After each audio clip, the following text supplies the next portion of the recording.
নির্দিষ্ট সময় শেষ হচ্ছে না হাটিকুমরুল এলেঙ্গা রংপুর মহাসড়কের কাজ। প্রকল্প পরিচালকের দাবি, এখনো পর্যন্ত কাজের অগ্রগতি ৭৭%। যদিও ১৯০.৪ কিলোমিটার নির্মাণাধীন সড়কের বিভিন্ন স্থানে ২১টি আন্ডারপাস যান চলাচলের জন্য খুলে দেয়ায় এরই মধ্যে উপকার পেতে শুরু করেছেন ওই সড়ক ব্যবহারকারীরা। সংশ্লিষ্টরা বলছেন, উত্তরের পথে অতি গুরুত্বপূর্ণ সড়কটির কাজ শেষ হলে ওই অঞ্চলের সড়ক যোগাযোগে যুক্ত হবে নতুন মাত্রা। বগুড়া থেকে আব্দুর রাজ্জাকের ক্যামেরায় আব্দুস সালাম বাবুর রিপোর্টে বিস্তারিত।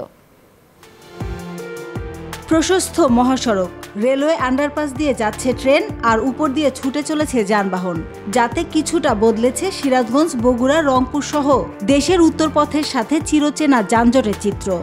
বিশ্বমানের থার্মিক্স রড, সালাম স্টিল থার্মিক্স, দেশের একমাত্র থার্মিক্স রড। ফোর লাইনের কাজ খুবই ধীর গতিতে হচ্ছে, এখনো তো ঢাকা পর্যন্ত কমপ্লিট হয় নাই। উপর দিয়ে গাড়ি চলতেছে, তারপরে আপনি যানজট অনেকটা কম আগের চেয়ে। প্রকল্প এলাকা ঘুরে দেখা গেছে, বিভিন্ন পয়েন্টে কাজ শেষ হওয়ায় এরই মধ্যে যান চলাচলের জন্য খুলে দেওয়া হয়েছে। বিশেষ করে বগুড়া অংশে ৬৫ কিলোমিটার সড়ক উন্নয়ন সহ কাজের অগ্রগতি প্রায় ৯০%। প্রকল্প পরিচালক বলছেন, পুরো কাজ শেষ হতে সময় লাগবে আরও কিছুটা। ১৯০ কিলোমিটারের মধ্যে অলরেডি আপনি ১৬০ কিলোমিটারের 4 লেন সুবিধা পাচ্ছেন, 4 লেন সুবিধা। আর বাকি যে ৩০ কিলোমিটার এইটাও 4 লেন সুবিধা আপনি এই বছরের মধ্যে পেয়ে যাবেন। কিছু টুকটাক পকেট ওয়ার্ক, যেমন গোবিন্দগঞ্জ, পলাশবাড়ি, হাটিকামরুল, এইগুলি রয়ে যাবে, সেটা আমরা ২০২৫ শেষ করব। ২০১৯-এর মার্চে সাসেক প্রকল্প ২ এর আওতায় টাঙ্গাইলের এলেঙ্গা থেকে সিরাজগঞ্জ, বগুড়া হয়ে রংপুর পর্যন্ত ১৯০.৪ কিলোমিটার মহাসড়ক প্রকল্পের কাজ শুরু হয়, যেখানে ৬টি ফ্লাইওভার, ৩৫টি সেতু, 2টি রেল ওভারপাস, ৩৯টি আন্ডারপাস, ১৮০টি কালভার্ট এবং পথচারী পারাপারের জন্য ১১টি পথচারী সেতু নির্মাণ করা হয়।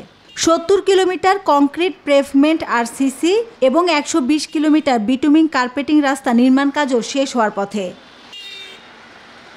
যোগাযোগ বিশেষজ্ঞরা বলছেন, ১৬,৬৬২ কোটি টাকা ব্যয়ে এ প্রকল্পের কাজ সম্পন্ন হলে রাজধানী সহ সারা দেশের সাথে উত্তরাঞ্চলের যোগাযোগ ব্যবস্থা সহজ হবে। তাই নির্দিষ্ট সময়ের মধ্যে কাজ শেষ হওয়ার তাগিদ দিচ্ছেন তারা। Desk report, news 24।